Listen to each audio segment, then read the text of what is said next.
কঙ্গোর পূর্বাঞ্চলের গোমা শহরে নিয়ন্ত্রণ নেয়ার পর বুকাভুর দিকে এগিয়ে যাচ্ছে দেশটির বিদ্রোহী গোষ্ঠী কঙ্গো রিভার অ্যালায়েন্সের রুয়ান্ডা সমর্থিত দল M23। গোষ্ঠীটির দলনেতা কর্নিয়েল নাঙ্গা জানান, তাদের পরবর্তী লক্ষ্য কিনশাসা শহর। গোমাতে সংবাদ সম্মেলনে তিনি বলেন, শহরের নিয়ন্ত্রণ নিলেও বাসিন্দাদের নিজ নিজ এলাকায় ফিরে যাওয়ার সুযোগ দিচ্ছে তার বাহিনী। যদিও তার আশ্বাসের পরও বাড়ি ছেড়ে রুয়ান্ডার দিকে পা বাড়াচ্ছেন হাজারো বাসিন্দা।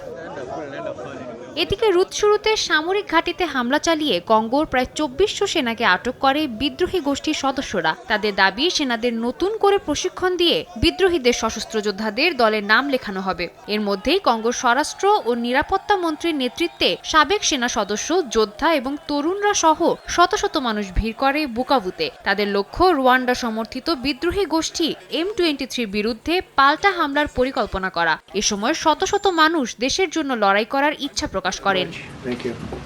কঙ্গোর বিষয়ে হোয়াইট হাউসের প্রেস ব্রিফিংয়ে মার্কিন প্রেসিডেন্ট ডোনাল্ড ট্রাম্পকে প্রশ্ন করলে তিনি এই পরিস্থিতিকে অত্যন্ত গুরুতর বলে আখ্যা দেন। যদিও দেশটিতে শান্তি প্রতিষ্ঠায় যুক্তরাষ্ট্র হস্তক্ষেপ করবে কিনা এ বিষয়ে কিছু বলতে রাজি হননি তিনি। এদিকে বিদ্রোহীদের আগ্রাসনে কঙ্গোতে দেখা দিয়েছে মানবিক সংকট, খাবার ও পানির সংকটে ভুগছেন বাসিন্দারা। এ অবস্থায় দেশটির ভবিষ্যৎ নিয়ে উদ্বেগ প্রকাশ করেছে জাতিসংঘ।